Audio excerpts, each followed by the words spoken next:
Welcome to Slash Forward. In this episode, we're going to examine what is, so far, the most realistic depiction of human-monkey telepathy ever captured on film, with the 1988 thriller Monkey Shines. If you've ever been disappointed when your helper Capuchin refused to slaughter your enemies for you, subscribe to the channel for additional tips. Let's get to it.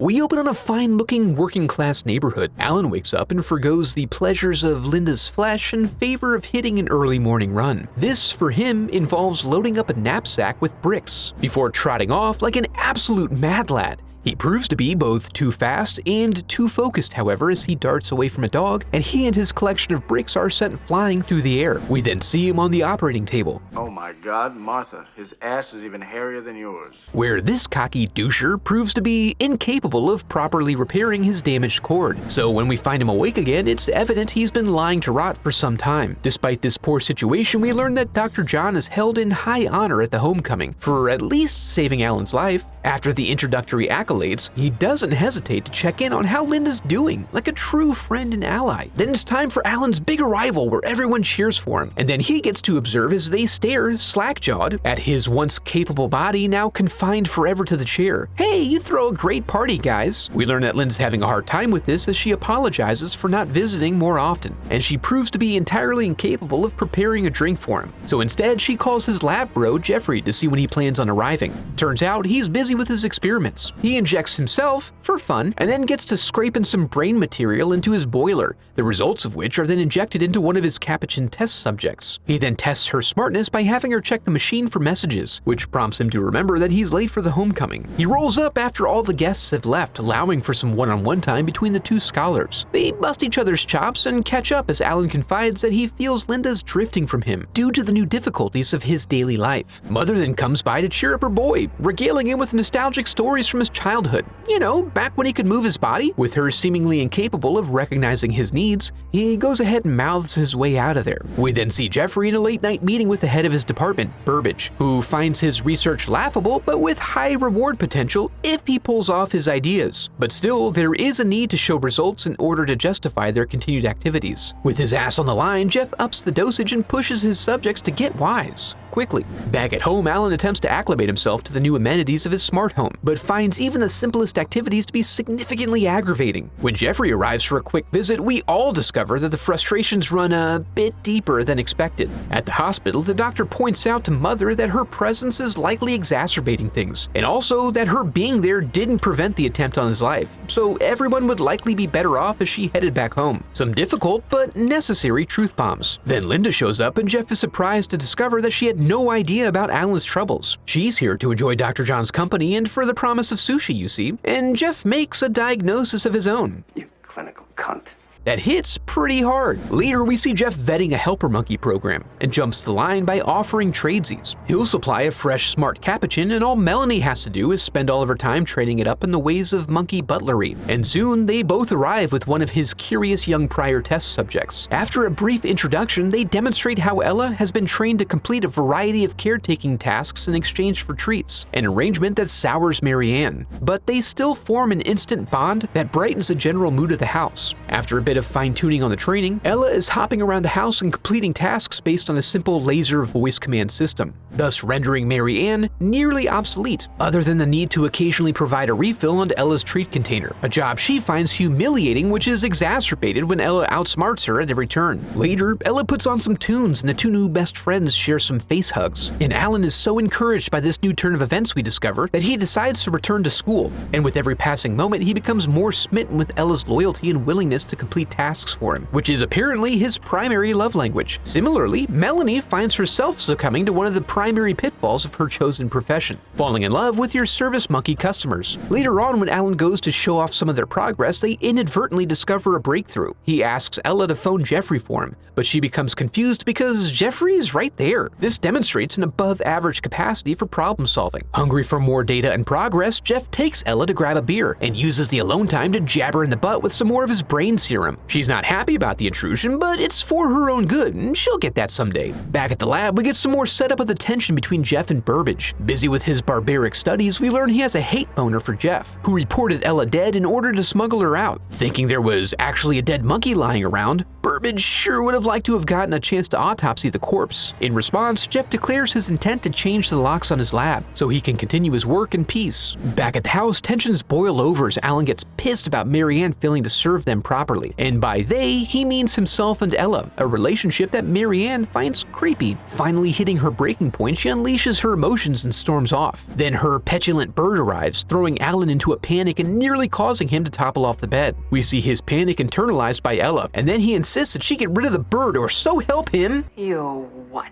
Yeah, fair enough. But that night, Ella takes her problem solving to yet another level, freeing herself from her cage and taking it upon herself to open another cage to eliminate the nuisance. We then get a monkey's eye view of playtime in the woods, which appears to exist inside of Allan's sleeping mind. The dream is then interrupted by a real-life nightmare when Mother arrives back at the house. It's actually personal nightmares all around as Marianne then wakes up to find Mr. Peeps inside her slipper. At the table, there's a dispute about the level of Allan's involvement in the defiling of her precious bird. And really, it seems like it may be a good time to consider moving on to a new job. You fucking deserve to die.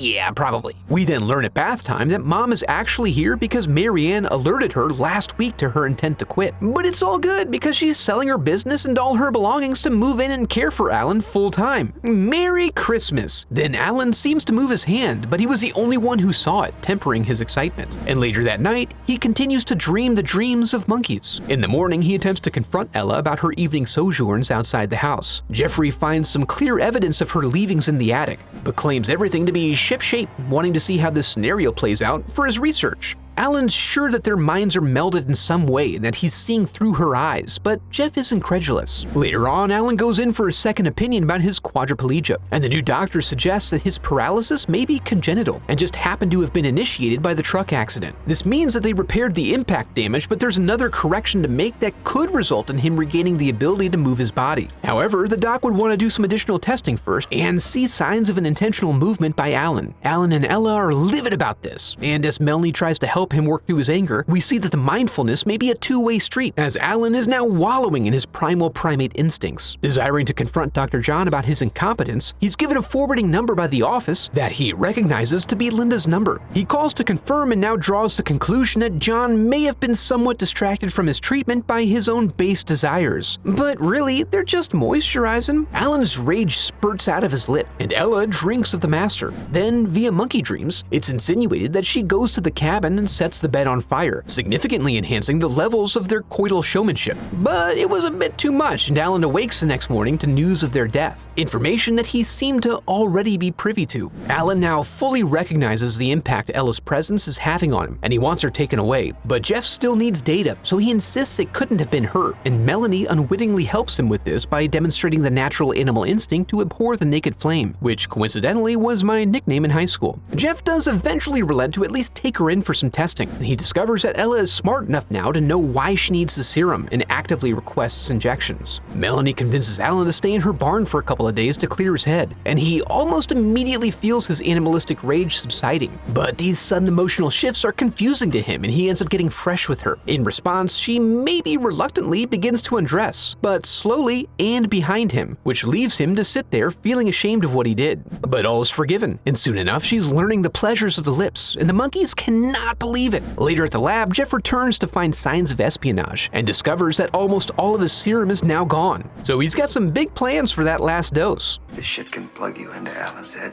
Maybe it can plug me into yours. I mean, why the hell not? I guess probably because of this, but we come to learn these are actually signs of the serum working, as Geof kicks back and takes in the monkey show. Ella returns to Allan, resulting in an immediate mood change. Recognizing this, he warns Mother that Ella's here and to be careful, but she thinks he's full of crap and trying to drive her off. So she emotes all over him, and he finds himself unable to contain his rage, effusing all over her in return and putting her in a dangerous spot. Geof comes to with the monkeys now running the show and realizes the danger. So he grabs a couple doses of poison and runs off to try to end it. Back at the house, despite Allan's warnings, Mother decides to relax in a warm bath and pretend like she never had a son. And she actually gets the equivalent of this reality when Ella tosses in a hairdryer. Geof arrives shortly after and tries flipping the breaker, giving Mommy another quick zap. He closes Allan in to go check on her and he finds the short. This allows him to get the lights back on. At this point, he goes ahead and comes clean with Allan, admitting that he gifted him a drugged-up experimental monkey. This causes him to become the subject of Allan's focused rage, bringing upon him one of man's greatest horrors, a monkey with a straight razor. After the scuffle, she menaces Allan and then runs off. Geof wraps his wound and goes off in search of her. As soon as Geof gets upstairs, she hops out on the main level and begins cutting the phone lines to try to prevent outside communication. However, Allan is able to get the receiver off the hook and notify Melanie of the trouble at home. As the scuffle continues, Allan discovers that he doesn't have enough torque to escape the phone cord, and while he's stuck, Geof lurks around upstairs, at which point Ella hops out with one of the doses of poison he dropped and she sticks him in the back. Geof admits defeat to Allan, and we discover that he's too loopy from the poison to make any good decisions, and he ends up passing out on the floor. Then Ella works to cut off all means of escape in order to ensure that he's reliant on her now. She even rejects his offer of a prize, and shows him who's boss by cramming treaties in his face. Allan is determined to figure out how to come out on top here, distracting Ella with care requests as he tries to intentionally dive into the mind meld. But he's distracted from this when Melanie arrives and crashes through the window. He tries to warn her away, but she opts to monkey brawl instead, and despite her size advantage, she does take a wicked head injury that puts her out. Luckily, she's wet enough that she can't be set aflame despite Ella's best efforts. Then, just in case there was any question at all about what's what, Ella pees on Allan's lap to demonstrate herself the superior creature. After that, she attempts to figure out how to get the syringe into Melanie's face, and just before she discovers the softness of the eyeball, Allan wills his hand to move and hits the music, coaxing Ella in via gentle seduction. Once there, he goes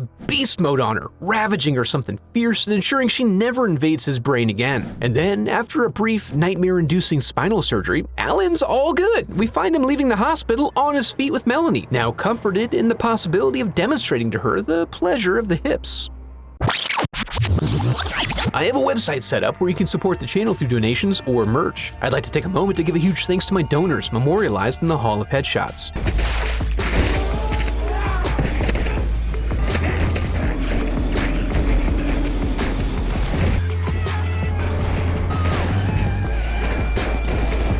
Monkey Shines is a classic and monkey-themed horror, although I don't think the film itself fully lives up to the iconic poster. The plot is a bit bloated, and the film could have benefited from being pared down to provide more of a showpiece for the climax of monkey-on-human violence. If you enjoyed the video, I'd love for you to become a part of the channel by subscribing. Thanks for watching.